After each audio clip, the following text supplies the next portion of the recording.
Hello out there. We're on the air. It's Rink Moose Talk tonight. The beers are cold. The mics light up. And the boys get set to fight. The gloves come off. Opinions get thrown. And someone slips on ice. One man howls. The other scowls. But the show must go on. Oh, the good old hockey game is the best game you can name. And the best game you can name is the good old hockey game. You're an announcer with a long stick from time to time. With hockey flows and more shots known. Pierre Maguire's life, not John's a leap. Ovechkin's teeth and Hoffman's crazy wife. When Carey slumps and Bergevin stomps, Duran's not LaFontaine. Jokes aside, it's podcast time, and Rink Moose is the name. Oh, the good old hockey game is the best game. Greetings and salutations, and welcome to episode 34, a very special episode 34 of the Rink Moose Hockey Podcast. A weekly episodic podcast where two good pals get together and discuss all things NHL and their implications in fantasy hockey. Today, of course, being a very special episode where we run through our playoff. I am happy. My name is Nick. I'm happy to be joined by my co-host, Kyle Nyes, who seems to be very sour on this Monday evening. Am I right, Kyle?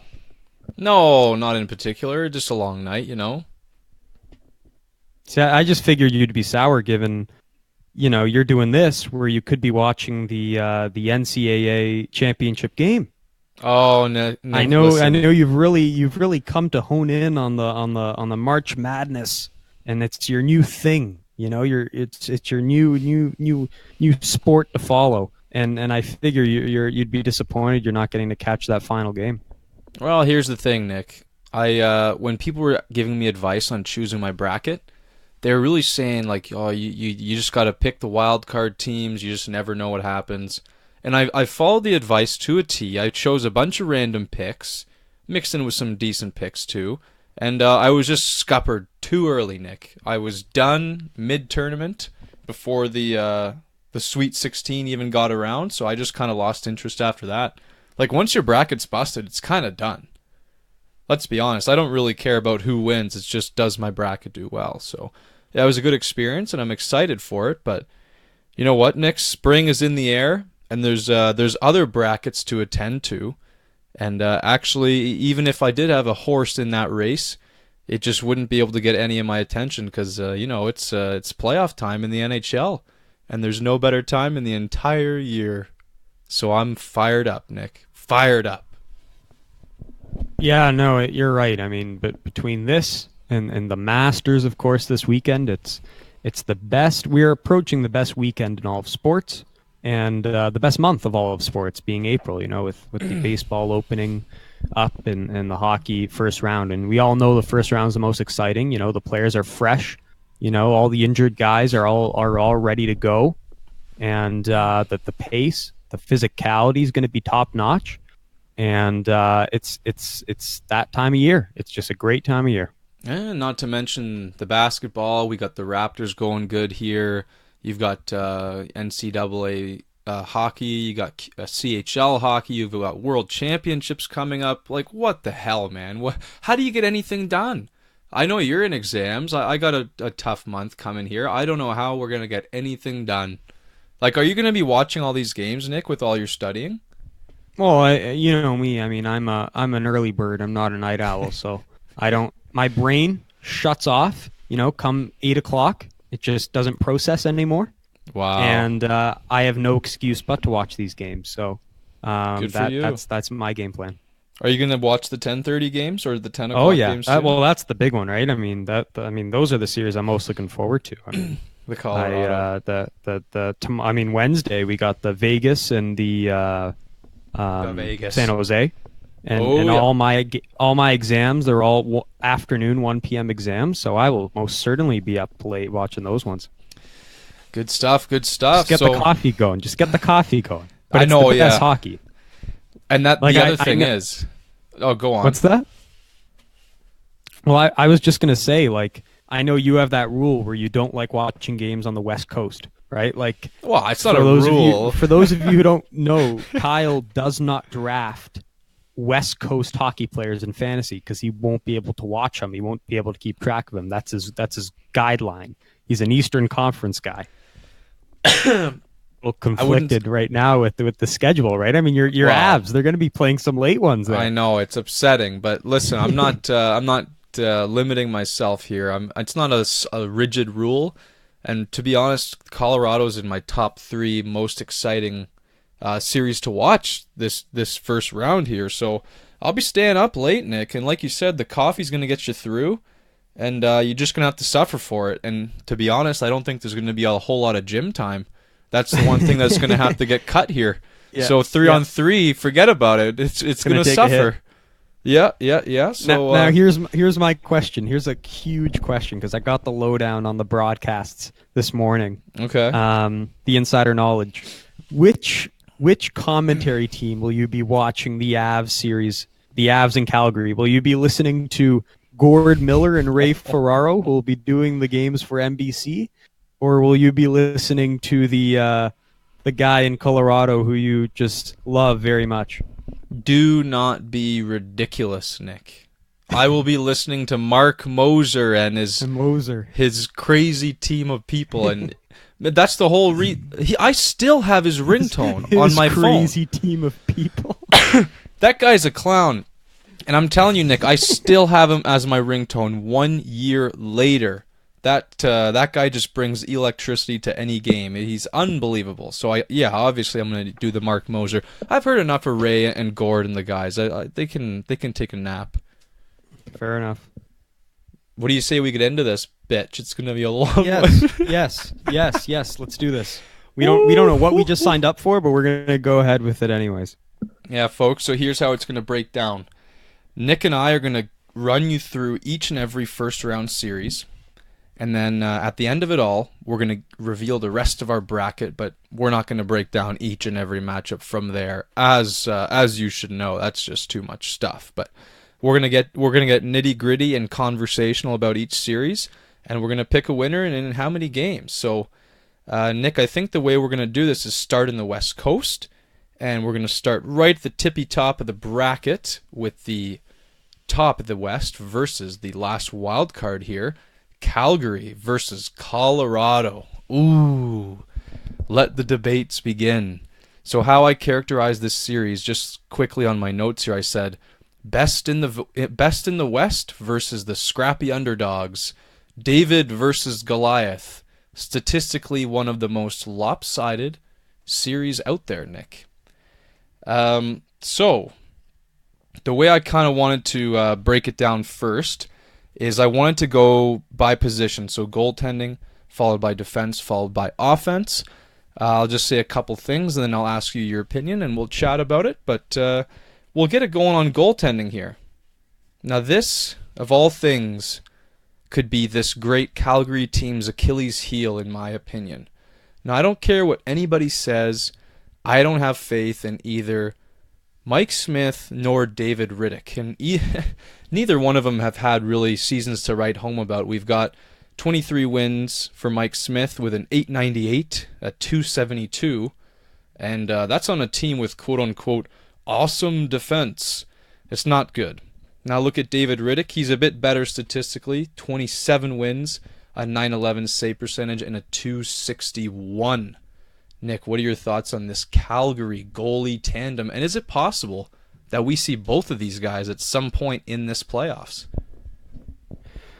Well, I'm personally concerned to hear that Mike Smith seems to be the guy who's going to get the nod night one. I would have thought otherwise. I mean, I know he's the veteran, and you often want to give the ball to the veteran to start things up. But I'll be honest, I'm not a fan of this player. I think we've seen some of the goals go in, odorous to say the least. This is concerning. This could be an X factor in the series because, as I've made it known, and we made this known on the last episode, is I'm bullish on this team outside of the goaltending position. But I don't even hate Riddick very much. I think he's a sound goalie. I really do. But just the fact that Mike Smith starting this series just really rubs me the wrong way. And if you ask me, I'm all about who's hot, who's not. And if you ask me, Grubauer is as hot as any goalie in the NHL right now. Grubby. And it's scary. It's very scary. And yeah, they're gonna have, and I don't care who's in net, Riddick or Smith. The way he's playing right now, Grubauer is gonna have the edge there. So if I'm giving goaltending to one of these two teams, I'm giving the edge to Colorado. No, I can't help but agree, Nick. I mean, it's hard to deny this Grubauer guy. He's got, now consider this is over a full season. He's got a 917 with 18 wins and a 264. Now imagine how those numbers have improved over the last 25 games. It's probably gone up insurmountably. And the other thing is here, Nick, that we have to consider. Now, Grubauer has been playing playoff hockey for a while now, for weeks, just to battle his way into this playoff. So they're battle tested. He's ready to go. He's been playing high pressure hockey. So I think Grubauer, and the other thing is, he wants another chance, Nick. He had his shot last year. He got canned after 2 games. This guy is looking for redemption. He's a talented goalie, and I think there's no debate here. Goaltending goes to Colorado. Defense, Nick. Now, this is where things could get a little interesting on my end. So, when you're looking at Calgary, obviously Giordano leads the way. I think he was both of our Norris vote. He's followed closely by TJ Brody, Noah Hannafin, Travis Hamonic, Fantenberg, all very solid guys. Now, let's look at the Colorado end. You have Tyson Barrie, who's the offensive juggernaut. He's balanced out by Eric Johnson, Zadorov. They both bring that physical sandpaper element of the game. Girard, Ian Cole, and potentially Cale Makar down the line. We'll talk about that a bit later. Just really quickly on when you look at this core, I mean, obviously Giordano is the polarizing figure at both ends. He'll be really hard to manage, and they'll have his... The thing here about Giordano, Nick, is I think he's going to have his hands full when worrying about the McKinnon line. He's going to be tasked with shutting down that main line. So I think that in itself will limit his offensive production. Now, I think he's going to be great on defense. I think he's going to do an okay job containing that line. But I think that when the coach sits him down, Giordano, Mr. Norris, please, you got one job out there. Focus on shutting the McKinnon line down. Now, you might say to me, Nick, listen, what's he going to do on the power play? Like, McKinnon's not out there on the power play. Well, the fact of the matter is the Calgary power play just isn't that good. So I think Giordano might be neutralized by the top line there, but they got some really solid depth too. So let's hear your opinion on the Calgary D versus the Colorado D. Yeah, thanks to content in my mind. I think Calgary overwhelms Colorado on defense, and I'll tell you why. I look at their 3 lines, and they're all potent. Giordano and Brody, it's a perfect fit. A puck mover and a shutdown guy. Arguably the Norris Trophy winner. Who doesn't want the Norris Trophy winning defenseman on their team? If I have the Norris Trophy winning defenseman on my team, we're getting past the first round. That's the mindset of this team. And Giordano, he can shut guys down. He can produce on the power play. He just can contribute at all facets of the game. Second unit, Hannafin and Hamonic. I believe Hamonic is one of the most underrated defensemen in the league. You just watch him play. The number of just solid defensive plays he makes are amazing. He has a great stick. He's able to get the puck off a lot of guys. He's very physical. Big reason why he was a very coveted player when he was being shot by the Islanders just a few years ago. So that tandem to me is solid, and I'm bullish. I told you at the trade deadline, I'm a big fan of him. He was with the Kings last year. Great puck-moving defenseman. If you look at the Corsi, since he arrived there, he's fit in beautifully based on what I'm reading here and his possession and his all those statistical numbers that I know you don't like so much, Kyle. And I mean, I'm bullish on all 3 of those units. And to me, Colorado, all I'm going to say about their defense is this Cale Makar kid. To me, he's basically like the dust that's sitting in front of you right now. What? He's non-existent. That's Cale Makar. Like, wow. To me, Cale Makar is this abstract concept that just hasn't found its existence in the world yet. Like it's just vanished. Like it's not there. It hasn't like just appeared yet. And until I see this guy, to me he's just some like abstract concept. He's not a human being. And that's how I'm viewing this kid. Until I see him, I don't believe this kid's a player. So I don't know what the fuck's happening with the NCAA. I mean, what are they doing? Are they in the Final Four now? Like, what is going on? The playoffs start Thursday, or they start Wednesday, they start Thursday. So I don't know. To me, they're going to need that kid, and I don't see that kid right now. Because when Sammy Girard's on your first pairing defense, like that's not going to cut it. As much as I love the kid and his spin moves, it's not going to do the trick against this Calgary team. You know what, Nick? I will go to bat for this defense. In the last 25 games of the season, they have been statistically better than the Calgary Flames. Now we're talking penalty kill, team save percentage, and goals against average. In the last 25 games, they have been a better defensive squad. And that is according to the article on The Athletic, which you so trustingly read every day. So how did you get access to The Athletic? Maybe I had a free trial. Who knows? Who knows, Nick? Right now I'm looking at Sam Girard and what he did last year. There was at times last year against Nashville where he was a game-breaking talent. The way he skates the puck up the ice. I don't even want to get into it. I'm looking at this defense and I'm liking what I'm seeing. I'm not even ready to say Calgary runs away with this matchup. I say bring it on. And I think you're going to see Tyson Barrie work his magic on the power play. And that's where Colorado can find their edges on the special teams here. Because as I said, the Calgary power play is trash.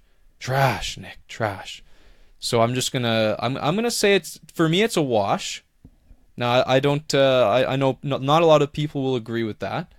But I got to look at the recency bias here, and also because I am biased, and I'll say it's a wash on defense. And bring me some more Cale, and I'll be ready to give the advantage here. All right, let's move on. I think we're pacing okay, yeah. Oh, we're doing just fine. Let's touch on the forwards here. Yeah, so offense. So I'm just gonna quickly go through a couple of studs on each side here. Studs on Calgary. Gaudreau, Monahan, Tkachuk, and Lindholm. Each of them had 70-plus points. Some of them had 90-plus points. Studs on Colorado. McKinnon, Landeskog, and Rantanen. Now here's where the Achilles heel of the Avalanche come in. This is if it's goaltending for Calgary, it's scoring depth for the Avalanche. Now, I can take this top three on Colorado and put them up against any team in the league. I don't care if you want to go Gaudreau, Monahan, Tkachuk, Lindholm. I'll take these three guys, but when you look past these top forwards, it's not looking too good for the Colorado Avalanche. And couple that with the fact that Rantanen has been injured. I expect him to be in the lineup for Game 1. And it's not too great. I mean, you've got guys like Brassard down there. You've got guys who have known to show up in big games. Kerfoot has really stepped up recently on that top line. So I'd actually love to see Kerfoot stay there and have Rantanen lead that second line. But there's no getting around it, Nick. The Calgary forwards are just far superior when it comes to depth, and they've got guys like Tkachuk who can be major X factors in a playoff series. If Tkachuk can get in the head of any one of these top three Colorado forwards, the series is over quickly. This guy can just be a thorn in people's sides, and when you got like Sam Bennett and all those kinds of guys who can add some sandpaper and skill, I really like this Calgary forward group, and it's hard not to pick them here. Yeah, to me, this is no debate. I mean, the top line speaks for itself. One of the best all year. From all aspects.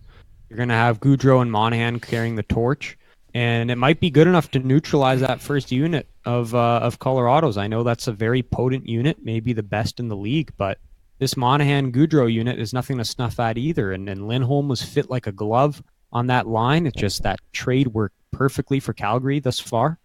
And that first line, you get the second line. You got Backlund, who's a great two-way forward. You got Kachuk, who's the best next to Mark entire NHL. He's going to get under the skin of those stars on the Avs for sure. I don't think a guy like that fourth line. I don't think a Derek Ryan gets enough respect. That Mangiapane guy, the center there on the fourth line, he doesn't get enough respect. No one on that fourth line gets enough respect. I think they're going to dominate a line of Brassard and Andrew Ghetto. This is, come on, these Brassard and Nieto and Comfort, these guys are like waiver players who should just be flung on the waiver wire from team to team. They have nothing on this third and fourth line as far as I'm concerned. They're going to get pummeled to the ground as far as I'm concerned. Can skate. They can't skate. Derek Brassard can't find a home. This guy's been shipped to team to team to team to team. Tyson Yost just has not thrived as the player we thought he'd be to this point. I mean, I'm just disappointed. It's been the same story all year for these guys. Like I told you from the get-go, this team doesn't have enough depth, through all four lines, and it's shown with this third and fourth line. I mean, I'm just not a fan. This is still a one-line team, and it's much more of a one-line team than Calgary. I'm sorry, Calgary is just better built, top to bottom, and I think it speaks for itself with the 107 points they've accumulated all year. So to me, this is probably the most, most of a gap in all three of these categories, the forwards, and I mean, to me, this is no debate. So what's the final verdict here? All together? Yep. Series. Calgary's winning this series. How many games? Calgary's going to win this series in. Calgary's going to win this series in 5. I was at lunch with a coworker today, and I put $5 whole down. Of course you did. That Colorado will take this series and blow the bubble of all those idiots in Calgary. I cannot wait. Colorado in 7. Give me character, give me top-end skill, and give me goaltending. And sprinkle in a little bit of kale on the side of my plate there, Nick. I'm taking Colorado. I'm ready to go to bat for this team. No one had them going anywhere against Nashville. They took them to 6 games with their backup goaltender. I'm ready for anything here. This team's got the will and the heart, and Calgary's going to choke. I'm calling it right now. Money's on the line. I think it'd be great if that happened. And I've come to like this Colorado team more this year than any year in the past. But I mean, and it would be a great story, and it would be great for the fans and the media there, and it's probably what I'd want, despite being a Canadian. But got to think rationally and not with rose-colored thing you're doing here. And you just got to pick the better team, and to me, that's Calgary without a doubt. Well, Nick, my rule on this bracket this year is I'm going to allow myself to follow my heart once in this first round, and this is a heart pick. So this is my heart pick out of the way. So the rest of it is just going to be pure logic. Do you feel bad doing that against a Canadian team, though? No, absolutely not. I have no allegiance to Calgary at all. Because I simply don't think they have a good enough team to actually win it. So I don't give a shit when they're out. I just don't. I've never liked Calgary. I don't like a single forward on this team. You'd think I might like Monahan because he's a good Canadian kid. I don't. I've never have. This guy can go take a hike. But, Nick, we got to move on in the sake of time. Yes. San Jose, Vegas, and I cannot wait to dive into this, baby. Here we go. So, just quick little note before we get in, a little summary. San Jose receiving no love in this series. Vegas has the roster to seriously flex on these San Jose Sharks. San Jose will have a hard time keeping up with the pace. Okay, goaltending. Fleury versus Martin Jones. Boy, it's not much of a conversation here, Nick. It's really hard to go against Fleury. He's got the experience. He's got outstanding character. And although the numbers haven't been so amazing statistically this year, I mean, let's face it, Martin Jones and Aaron Dell have posted worse numbers. They're both below 900 save percentage and above a 2.9. So that's terrible. To me, quite simply, quite plainly, it's not even close when it comes to goaltending. The one X factor here, Fleury has had a little bit of health trouble, and if he does run into injury concern, then I don't like Malcolm Subban too much. So here, I must say, it's all Vegas in terms of goaltending. Well, did this conversation the last few episodes, and it's come to light recently with the statistics I've brought on the show with how San Jose's 31st percentage and how it's like an 891, and it's just brutal for San Jose. And it's hard to win. I can't remember a team winning the cup with the 31st best save percentage. Like that just doesn't happen. But if there is one reassuring thing here, it's that Martin Jones, if you look at his playoff games, he's got like a 926 save percentage. Like he's got close to 30 games played, 926. So I don't know what the script is with this guy. If he's just not a tryhard during the regular season, and then he just turns it on in the playoffs. And we've seen him do it. He led them to a cup final. You got to credit where credit's due. That's a hard thing to do, and he did it with San Jose just a few. As much hate as he's been getting, and he deserves the hate because I've watched a lot of these games, and these are just bad goals that are going in. This could be a different guy in the playoffs. So I want here, and I think they deserve it with Fleury. He's one of the best of our generation of watching hockey. He's simply one of the best. He's going to give you 100% every night. He's not going to let bad goals in. You're going to have to earn your goals against this guy. So I think he gets the edge, but I don't think it's as large a gap as people are saying with just how much better Fleury is. I really believe it's a small gap just because Martin Jones has a history of turning it on completely. Just last word on that, Nick. I think it's a huge gap because Fleury was right on track to be a Conn Smythe finalist there in the finals. So I don't think Fleury's done anything to show us it's not a huge gap. But let's move on to defense really quick here. Yeah, and you know what? God, he also lost. He lost the gig to Matt Murray. Let's not forget that. Come on. Oh yeah, I know, but that's like the writing. Stole his fire. The writing Murray was on the in wall. tears. That Fleury was like he was on his way out. The contract and the young goalie of the future. Of course, they're gonna give Murray some. And who playing knows time. about his health? I don't know what is his situation? Like he missed he lost Mitch his playoffs. This guy straight up just pieced out for the last 4 weeks of the season. Like he played one game. He's played one game between Nick? the regular season when he came back. Like that's a little concerning. You're really grasping at straws here. It doesn't sound too good. What are you talking about? You're really you're really trying to justify San Jose has a chance in this category. They don't. They just don't. I just said Fleury's better, but the gap's small. It's not Move on. small. We just talked about move how they on. have a worse goalie tandem in the league. Let's move on in the here. regular season. Yeah, that means So something, maybe doesn't he it? just doesn't try. Maybe he doesn't try. Okay. Maybe Fleury's not trying, and he's got like a 950 up his rear end. Anyways, defense. Now this might shock you, Nick. So we talked about this. San Jose has a league worst save percentage, 26th best goals against. They have an awful penalty kill.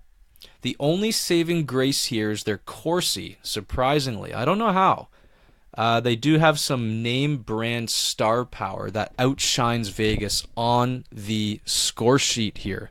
Now, Erik Karlsson will play game 1. That's like 90%. He said he'd be ready to go, whether he's ready or not. But it's solid numbers all around for Vegas.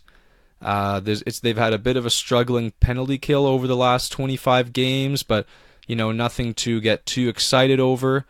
They don't have the name brand guys on defense that San Jose does, and they don't have top end skill that's going to fill the net, but they deliver the puck really up the ice really well, and they have an adequate defense. The how it breaks down for me, Nick, and this is one of those situations where you have to look at it not as objectively as you'd think. If you believe in throwing away regular season numbers, I think you take the San Jose defense. Now, in this case, I do believe in that scenario, and I look at the name power on this defense, and I look at what Karlsson has been able to do in the playoffs and what he's capable of doing, and I'm relatively comfortable, even though all these stats are in my face, to give the defense a slight edge to San Jose because of just those awesome, awesome players they have back there. Yeah, I mean, like you said, the numbers don't lie. I mean, the Corsi wise, this is the best defensive team in all of hockey. Which doesn't make sense.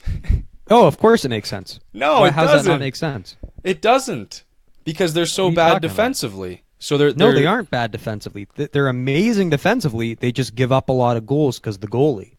Oh, Right? so it's I all thought on we the went goal. over this. It's all on the goal. It's not all. They are On the So they're giving up a lot of high quality chances then. no. They're giving up low quality chances, and the goalie's letting them in. Nick. Well, so how are you fucking arguing over the gap not being too big when you just said this entire league worse, Nick? 'Cause League it's worse, and you're regular saying it's all season. goalie. You can't just erase a league worse save percentage. That means something. Not So- when the goalie's clutch. Some goalies are just clutch when the lights shine on them. They play clutch. This is like saying Tampa Bay is not that great offensively in the playoffs because they went cold against Washington. Okay, we're getting off topic. We are. Defense. You're getting crazy This here. is an amazing team at suppressing shots against, suppressing high scoring chance shots Okay, against. okay. You look at the team itself. But despite the stats, I'm concerned about this defense Oh. because Vlasic has not had a Vlasic season. You watch his games; he's making mistakes that he wouldn't make 2 years ago. He doesn't look the same in my mind. A Brett Burns. I've talked about this tons of times on the show. Brett Burns is a bad defenseman. He makes bad decisions. He pinches when he doesn't have to pinch. Sometimes he thinks too much on the offensive side of the game, and he just gets caught. And I don't want that happening in the playoffs. He concerns me as much as he is my favorite player. And Erik Karlsson, it's all about the groin. How's the groin going to hold up? He's played one game. Said he wasn't. The quotes from the last game said he wasn't. He was just taking it easy. Like I don't care who you are. You got to at least try and try to see what your body can give you. Don't just take it easy going into the playoffs. That's just a very chill mindset. I'm just not behind that. So those are 3 question marks there on the back end, and those are their 3 best defensemen, undisputedly. So I have concerns about the defense on San Jose despite the statistics. And I look at the Vegas defense, and I think it's solid all the way through. I like the character of a Derek Englund. I like the puck moving ability of a Schmidt and a Theodore. I like the physicality of a Miller and a McNabb. I mean, what are you laughing about? It's just funny hearing you say these names. They don't sound good. They're not name brand. Is that right? No, they're. It's not that. It's just they sound like such you hire this guy as a painter kind of thing. Schmidt, McNabb, like build my fence.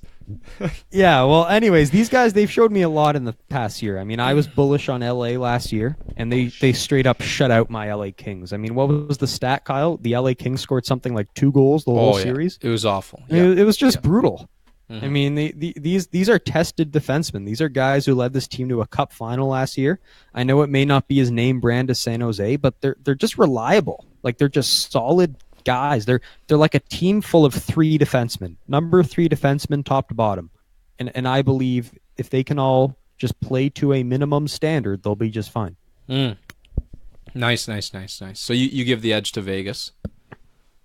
Based on all the surrounding circumstances, the injury to Karlsson, my personal gripe with Burns, Vlasic and Braun not really playing to their standard. It's crazy to say given the numbers, but I kind of want to give the slight edge to Vegas. Yeah. Okay. So offense. Now I'm just gonna again name a couple studs here that we have on the forward group. San Jose, Couture, Pavelski, Kane, Meyer. That's it. Studs on Vegas. Marchessault, Stone, Stastny, Pacioretty, Carlson, Nick. This is pathetic. What we're looking at on this San Jose team is just pathetic. On paper, it's not even close. Vegas has been a top 10 team all season on offense. I know San Jose gets their goals as well, but Vegas has been even better recently. Their power play has been a sore spot for whatever reason. They can't figure that out quite yet. But man, that's the top of the line.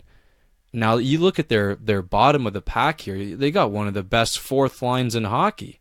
I mean, Ryan Reeves, you want to go up against a guy like that in a playoff series? I sure as hell don't. And then I look at the San Jose group, and I'm sorry if I start yawning here, but they just seem slow and they seem old. It's like the LA Kings of last year. I'm calling it right now. This team's going to get absolutely skated out their teeth. You see Vegas, you just think, oh, these guys are speedsters. These guys are going to play a fast game. And then you're just like, oh, Jesus Christ. This San Jose team cannot keep up. So it's not even close for me. Offense, Vegas. Vegas all the way. I mean, you acquire Mark Stone. What else can be said? Like I said, he's the ultimate try-hard of the NHL. That's not a good way to put it.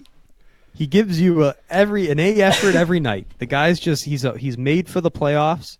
He's just one of those players like Kachuk you just want on your playoff roster. And Pacioretty, I don't really like Pacioretty. I'll be honest. I don't really like him. But I think Stone adds a lot to that second line. Last year, so they get him slotted in there to stable center position. Ryan Carpenter, center in San Jose. I loved him in San Jose. Now Vegas has him. He slots in great. Alex Tuck, he's been demoted to that third line ever since they got Stone and Pacioretty. I think he's been slotted in great on that third line. It just adds more depth. And Kyle, what else can be said about the fourth line?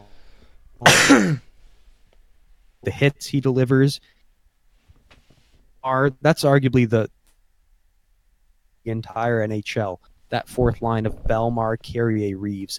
I expect them to be aggressive on the forecheck, destroy Carlson's groin, just be tough on him, like just shoot on into the zone and just smoke those guys, those Vlasics and those Carlsons. That fourth line scares me. I would not want to play against them.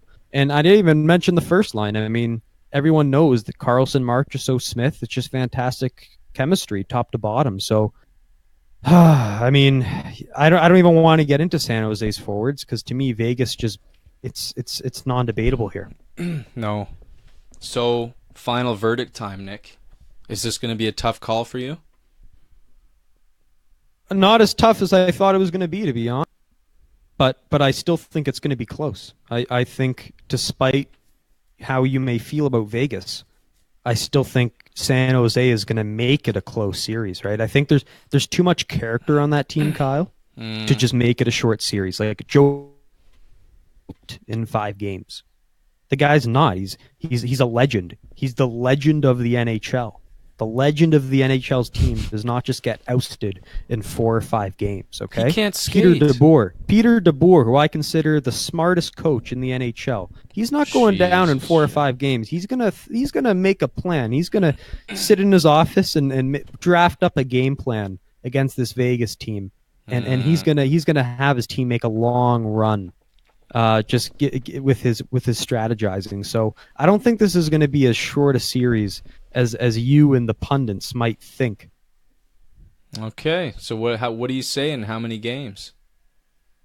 I'm going 7 games. This is going 7 games. Wow. And I going to win this series until I got up this morning. And I know it's an overused quote. He says one thing and the heart. Know what I'm saying? And to me, this is very, very tough for me to say. But I have to go with my mind. Vegas. Wow. Wow. You're shocked. That hurts, doesn't it? I mean, mine, but again, I learned a lot last year. I went with the Kings. That was my team, and watching those games, the way it was terrible to watch. It was painful, painful. And you mentioned, I don't think the similarities are quite as there. I think there's some differences here and there, but to me, the Vegas team just looks too complete. I said it when they got Stone at the deadline. That trade catapulted them to the top of my power rankings. If there's one concern I have, it's that they've been playing like shit to end the year, like really, really bad. But again, no Fleury, so that changes a lot. I'm going to make it nice, quick, and simple. No more suffering. Vegas in 5. Their goalies and offense crush San Jose, and their defense has been better statistically anyways. So it's not going to be close for me, Nick. I think it's just going to be Vegas taking over and just running the gauntlet on this team. And this team's going to have a hard look in the mirror and really figure out something to do here, because things are going to look bad for San Jose after this series. So like Erik Karlsson's gone, Joe Thornton's retired. Like, is that what you're calling here? I think it's going to depend. Like, it's going to depend on whether Erik Karlsson stays. If he stays, I think maybe Joe Thornton's got one more year. Right, but how do you stay after getting smoked in the first round in 5 games? Yeah, it's not. And they don't really have a lot of young guys that are not good. to mention you missed half the season with an injury. Yeah, no, it's bad. The Thornton character is 40 years old this summer. Oh yeah, like I don't think he should be playing anymore, personally. But if he wants to, I guess there's always a spot for him. But yeah, I think that series is toast, absolute toast. We should move on. Yes.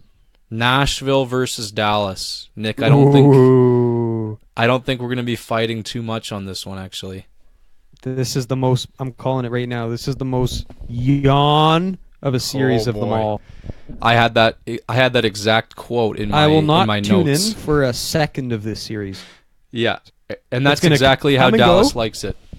It's going to come and go, and the winner's going to move on, and then we're going to see what happens. But this series is just going to come and go. Yeah.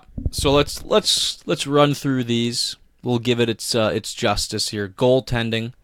Now, to me, this one's not all that difficult. Ben Bishop has had an unbelievable season behind a tight defense. His .934 save percentage is pretty crazy. And I know he's got a lot of injury concerns. He's been in and out of the lineup. And, he does get injured a lot. He's one of those goalies that's, you can't trust him. But luckily, their backup, Khudobin, has been excellent as well. Now, Rene's had quite a below-average season by his standards. Not all bad, but 30 wins, 918, 242. It's a great average season, but for him it's a little bit low. But this goaltender's been known to stumble in the playoffs a little bit. So, I mean, to me, it's not really much of a contest. You look at Ben Bishop and Khudobin, and I just say this is pretty easily Dallas winning this one here. Yeah, I like the tandem. I like tandems, and you could rightfully say it's 2 good tandems. I mean, Saros is nothing to snuff at. Yeah. And Rene is Rene. But the errors, the struggles in the playoffs have been well documented with him. You could say he lost Game 7 for his team. He lost it.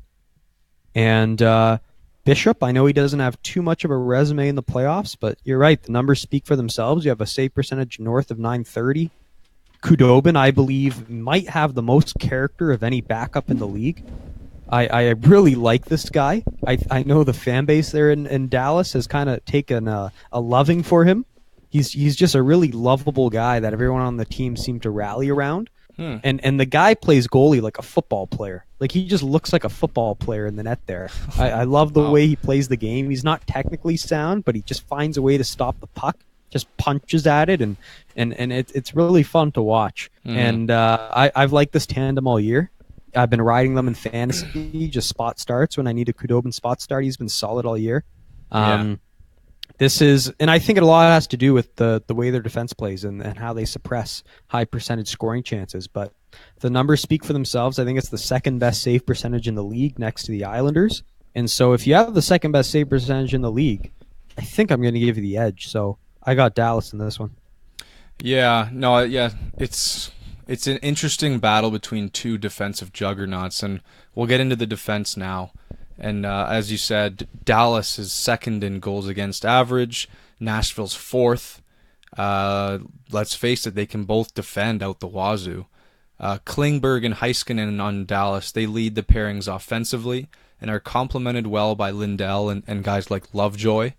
But that's one thing. They're well coached, they're tight and all that. But if you look at it on paper, their top four doesn't hold a candle to the Nashville top four, and that needs no explaining. Nashville hasn't had to sacrifice as much offense to get their good defense. Dallas sits 29th in goals for per game, so their defensive system is coming at the cost of goals, and I think Nashville's better able to get their pucks up to the forwards and flex their muscles offensively while still being great defensively. So. This one's pretty easy to me as well, Nick. Dallas's defense is no slouch. I like what they can do. I love guys like Heiskanen and Klingberg, but look at the star power on Nashville. It's not really a debate here for me. They're able to defend. They're able to score. Give me Nashville in this defense. Yeah, I won't make this long. I mean, this is a team that's built on defense. They just are. They always have been. And I'm talking about Nashville. It's just... They've always had that depth. That's their calling card. The Roman Yossi, who has emerged as a star in the league. A Ryan Ellis, who since his days in junior has just been a full of character, great, undersized, but just a great defenseman, both offensively and defensively. Subban, the character of Subban, the playoff runs he's been on with Montreal and now Nashville. Matthias Ekholm, who has solidified himself as a just a marquee defenseman in the league. Maybe doesn't get as much love as those other guys, but nonetheless, still a big presence. That top four is as good, if not better, than any other top four in the entire league. And I'm not even going to get into the Dallas names just because I look at that defense and it's too good. And the reality is, it doesn't matter who's playing fifth and sixth on their D. Those two lines, they're going to get a lot of ice time. Those two lines, they're going to play 47 to 48 minutes. That's how much they're going to play. So given that's the case, I just have too much faith in them.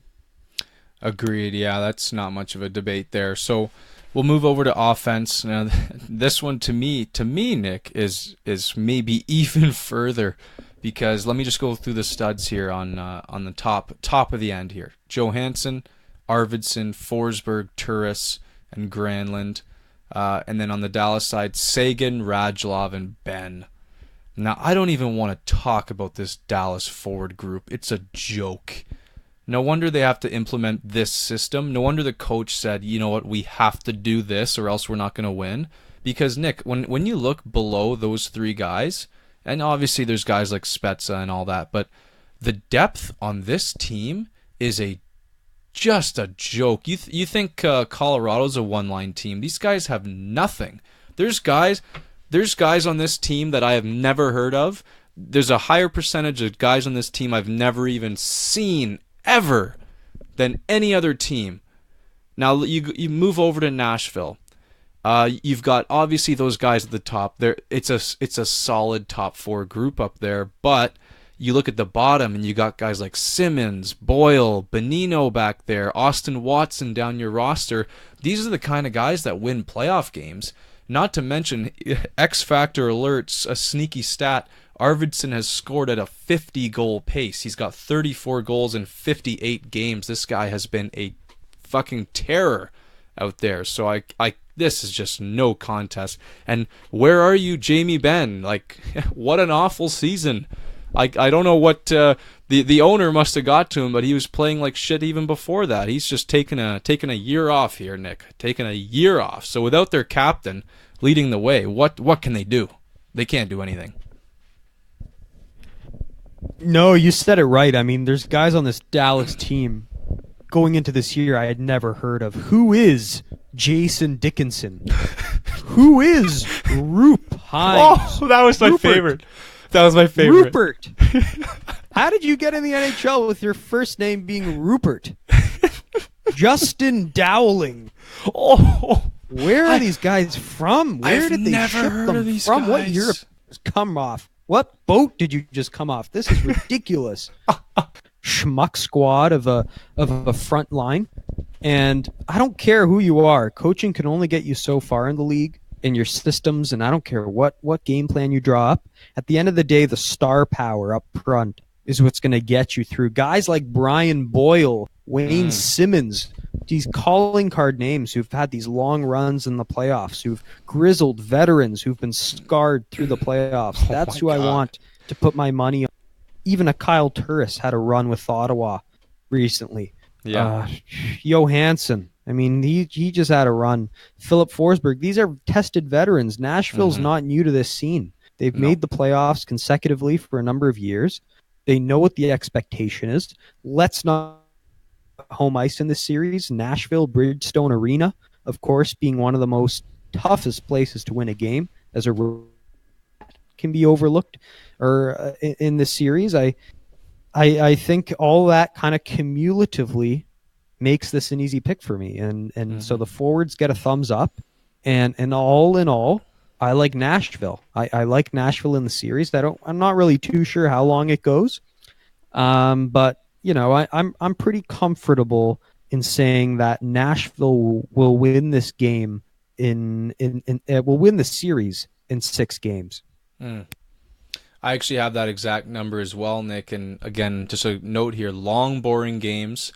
Dallas will win 2 home games simply by shutting the oxygen off in the building, and Nashville will have their way for the rest of it. So pretty easy pickings there, my friend, and we will move on to Winnipeg versus St. Louis, which will tug on the heartstrings of both parties involved here. My goodness. I have my quick note before I got into my notes here is a truly thought-provoking pick and not an easy series by any means. So, let's get into it. Goaltending. So it's such a interesting matchup here. You have a recent Vezina winner, the most recent Vezina winner, versus a young up-and-comer who can do no wrong, seemingly. It's a tough call. So Hellebuck has been meh all year. He's been rocking a .913, a .290 with 34 wins. Now, he's shown he can do great things in the past, but we haven't really seen that this year. And just a little note here, Nick. About to talk about young Binny here. Hellebuck is the exact same age as young Binnington. Now, from Richmond Hill, Ontario, young Binny has taken the league by storm. Wow, since 3-on-3, eh? He's been playing 3-on-3 there in Richmond Hill, eh? Exactly. That's where he got his come up as a 3-on-3 Right. duster, scouted by whatever OHL team he was on. But Nick, I gotta rain on the parade here a little bit. Now, I did say took the league by storm, but he's unproven in the NHL, which makes me a little bit weary of trusting him in the playoffs. And a quick highlight here, something to note. Binnington has not won a playoff series since 2013 when he was in the OHL. He's played in 10 playoff games in the AHL over 5 years. Yikes. So if you want to talk about a guy unproven, you can double underline that and bold it for young Binnington here. But at the same time, all that said, you can't simply flush what he's done this year. So by a very hair-slight margin, I will give it to young Binnington over the Connor Hellebuck because it's been a good sample size, Nick, from what I've seen. The guy's a good goaltender. The resume proves it. He's been good in the AHL. So it's just he's a little unproven, but he's been so good. I got to give him the edge. Yeah, I mean, it goes without saying who I'm going to go with here. The guy literally won my fantasy championship for me. He wrestled away the starting job from the young Jake Allen there. and the numbers speak for themselves. He's got a GAA in the 170s. He's got a save percentage like in the high 920s. I mean, the guy's a certified stud. I know it's a short sample size, but the reality is when you're a goaltender for the St. Louis Blues, you only have to be so good. You know, Hellebuck, he might have to steal this series to win it for Winnipeg. Whereas St. Louis, Benny just has to be average. You know, and when you just got to be average, it's a pretty safe standard that you got to meet. And so I think Benny will pass that test with flying colors here. I think the defense will make it easy for him. And I mean, I'm just going to stick with my guns. He's been proving me wrong all year, and I'm going to ride Benny on this one. All right, moving on to defense, and I've got a caveat here, but I'll talk about that right at the end of my little segment. So I don't know. St. Louis, I think they have an underrated defense. I think they have a physical defense, save for a guy like Vince Dunn, who's a bit on the more mobile side. Now, overall, they're not super great on their skates. But when I look over at the other end, you see Winnipeg, and they're so solid on D. They're so balanced all around. Morrissey, Bufflin, Trouba, Myers. It's an excellent top four, and they can rumble with you physically. They can play the skill game. Just a couple numbers here. Winnipeg sits 15th in goals against average. St. Louis sits 5th. Now that's largely sparked by the play of young Binnington. And in the case of Winnipeg, I think losing Bufflin and Morrissey for so long, as we've talked about, definitely affects that goals against number. But I'll go to bat for this Winnipeg defense any day. The wild card is health, Nick. For me on this Winnipeg defense, I think they trump St. Louis, 10 nights out of 10. But in particular, Morrissey's health, and he's been out, he's been injured. We expect him to come back, but if Morrissey's back and he's healthy, I think Winnipeg has a good shot of having the better defense here. And Morrissey and Bufflin are definitely going to play a big role in that. And as we've said, Morrissey's underrated, and he'll be able to take it to this team. So I like the Winnipeg defense here. Yeah, I mean, say what you want about the Winnipeg, the true calling card of this St. Louis team, and what really, it's their identity. It is the team, and that's their defense. It's too soft. It is so hard to get in front of the net on this team. They clear the crease well for Vinny. They make his job really easy. That's why he only faces, very low percentage shots.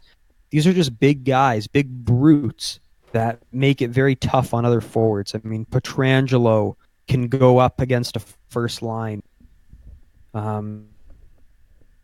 Dunn, he might not be as big as those other guys, but he's proven he can be a puck-moving defenseman. He's a stud on the power play. He's arguably their first top defenseman on the power play. Presence on the power play. They love putting him on either that first or second unit. He's going to dish the puck around. To me, it's a certified defense. A Bomeister and a Bortuzzo round out that defense. The 5-6 pairing there. There's too much to have to talk about this defense anymore. I have too much faith in them, and I can't see them letting down the Blues in this series. Okay, Nick. On to offense then. Again, I'll quickly go through a couple studs here. O'Reilly, Tarasenko, Shen, and Schwartz for the Blues. And then you got Scheifele, Wheeler, Connor, Ehlers, Hayes, and Laine for the Winnipeg Jets. Here's the thing, Nick. In my mind, and I know Winnipeg's been on a slide, but if each of these players, if the St. Louis players and the Winnipeg players, they all play their game and they play to the best of their ability, it's advantage Winnipeg by a comfortable margin. Scheifele showed us last year what he can do in the playoffs. He was on pace for a Conn Smythe winning playoff run if he didn't get thwarted by Fleury in Vegas. To me, the forwards, and this is how I've always thought of Winnipeg, it's the perfect blend of size and skill. You see guys down the lineup who can really throw the body. You've got Perreault, who's a great guy to mix it up with. Kopp, these kind of guys. And I'll tell you, if Laine finds his touch, it's not even close in this series offensively. Like, we're talking about a Winnipeg team with Laine being an idiot. If Laine can be Laine, like 40-goal Laine, like, give me that, then he's going to be an absolute weapon. And regardless, it's going to be a weapon on the power play. So I will say that, but to credit St. Louis here, the big wild card in this series to me is Ryan O'Reilly. And how can he influence this game and impose his will as an amazing two-way centerman? If O'Reilly can find a way to shut down the Scheifele line, my goodness, St. Louis has an awesome chance to win this series here. But with that being said, I'm going to give the offensive nod to Winnipeg in this case because of the higher-end talent. Yeah, this is close. This might be as close a matchup that we've had so far today. In just comparing the forwards of the Blues and the forwards of the Jets. And to me, it comes down to that top line versus the top line. I mean, Wheeler and Scheifele, you know they're going to be great. I love those guys on and off the ice. Yeah. I really do. And Riley, it's much documented how beloved he is in my mind and how I really believe he might be the smartest player in the entire NHL. He doesn't skate very well. He's not pretty. Like the way he skates, it's not pretty. But his two-way game and his sense for the game, it's just so savvy and so smart. Him and Tarasenko have formed into a great duo. Shen has rounded up that line admirably. And when you can bounce a guy like a Jaden Schwartz from the top line to the second line, it just insulates your forward group that much better. He can carry a line on his own. Schwartz is a beast. I've loved that player for a long time. The fourth line, you've been able to move guys like Steen down there. You know, this used to be a top six guy. Now he's fit in perfectly with a Barbashev and a Sanford, who are just great fourth line guys, just grinders, physical grinders who you need in the playoffs to succeed. And then the third line, it's kind of a question mark line. You got a Robert Thomas from your hometown of Aurora, Ontario, who has had quietly a very good season for the Blues. A Fabry who, you know, jury's still out on him. And a Maroon who, while he didn't fit in great at the start of the season, he's kind of rounded into form here at the end. So to me, it's a great forward group, but I got to give respect to Winnipeg as well. Like I said, Wheeler and Scheifele at the top. You know, the third and the fourth line, I love the fact you have like an Adam Lowry as your line centerman. A Ross Levick is down there. He can provide some scoring touch. But, you know, the second line, guys like Hayes, you could argue, haven't really fit in quite well. You know, it hasn't really been an instantaneous chemistry situation with guys like Ehlers. So there's a few question marks on both these rosters. But to me, my familiarity is with the Blues. I love the Blues. I watch all their games. They've shown me too much, and I've got to go with the Blues here on the forward side of things. Alrighty, Nick. Well, final verdict time. Who do you have in a 7-game series? I got the Blues.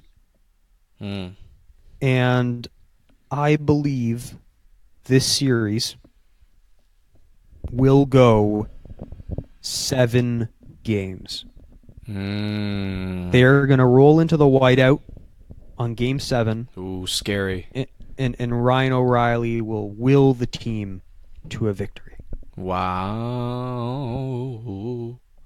Now, on the other hand, Nick, I knew you'd say that, and you knew I'd say this. Winnipeg in 7 games, and again, close. It's going to be physical. It's going to be hard. It's going to be fast. We're going to see goals. We're going to see goaltending performances.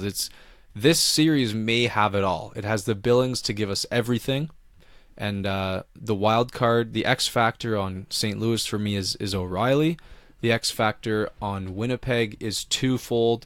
Can Laine be Laine? And can Josh Morrissey have a healthy series?